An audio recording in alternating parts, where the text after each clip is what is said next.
Finally, a look back to the country's first supermerger, the Burlington Northern of 1970.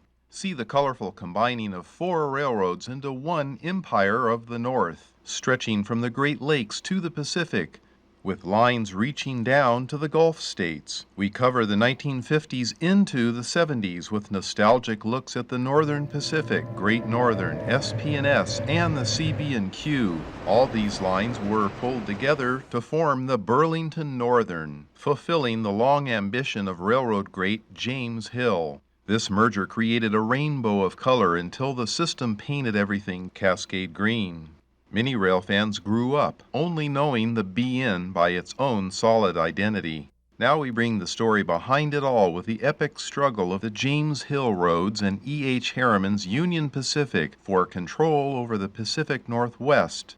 These two titans built great railroads and prosperous territories, while the robber barons of many other roads tarnished the image of the industry. At the start of the 20th century, Hill and Harriman's battles were caught up in the trustbuster web of President Theodore Roosevelt's administration. These historic events delayed the eventual BN merger for nearly 70 years. The building of Roosevelt's Panama Canal also affected the railroad's short-term fortunes. The Canal Railroad was built by Hill's protégés John Stevens and the young Ralph Budd. Ralph Budd was noticed and hired by James Hill to first run the Great Northern and eventually the fabulous Chicago, Burlington, and Quincy, that capable anchor of the Hill lines into Chicago. The innovations of Ralph Budd were numerous, including the 100-plus-mile-an-hour pioneering Zephyrs. This tradition of great passenger travel was held by all the Hill lines that worked together to link the trains of the Northwest into Chicago over the CB&Q.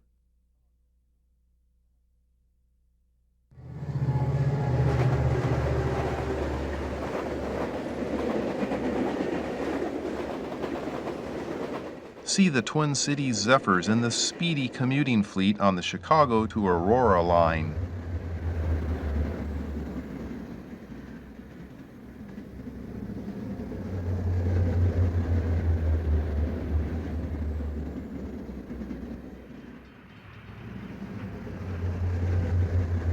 Learn how Ralph Budd spearheaded the California Zephyr with exciting footage. We cover Budd's last great act, running all the railroads during World War II, with some nostalgic looks at that era.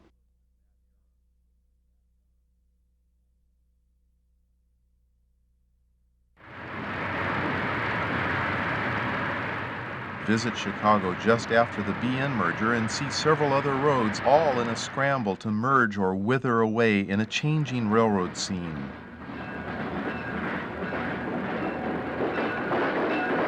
Even early scenes of the eventual merger partner, the Santa Fe.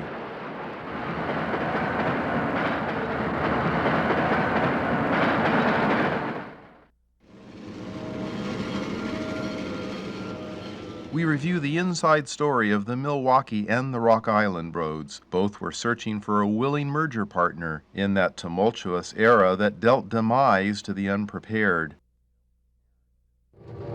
Visit the inside gateway built in the Depression by the Great Northern and Western Pacific. This line was revitalized in the 1970s. See a colorful mix of WP and BN power with many Burlington Northern Alco diesels. These lines work together to connect the Pacific Northwest to Southern California with the help of the Santa Fe.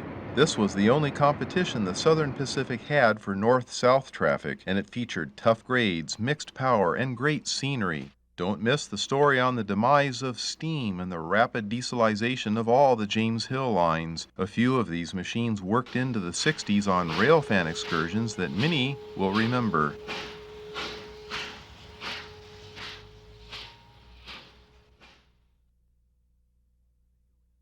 The video ends with a final look at the BN as it transitioned into the huge contemporary Burlington Northern Santa Fe system. It provides scenes that range from lakeside bridges, backwoods main lines, and street running on the former CB&Q owned Colorado Southern line in Colorado. You can still see the cars lettered for the James Hill heritage roads of so long ago, and the Empire of the North video helps bring it all into historical focus.